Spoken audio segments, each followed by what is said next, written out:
The Zest Nettuno set includes the filter, the Zest on-the-go bottle, a set of mounting clips, and adapters.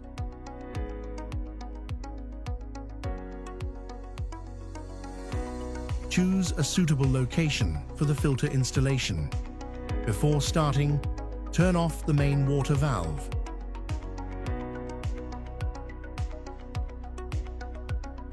Cut a section of pipe to the appropriate length. Install an additional safety valve to prevent flooding. Drill holes for the mounting clips.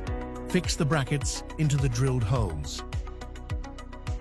Prepare the connectors and place the filter into the brackets. Tighten the fittings to 1/4 strength and secure the stabilizing clip. Slowly open the main valve to let air escape from the filter. Tighten the fittings fully and open the top valve.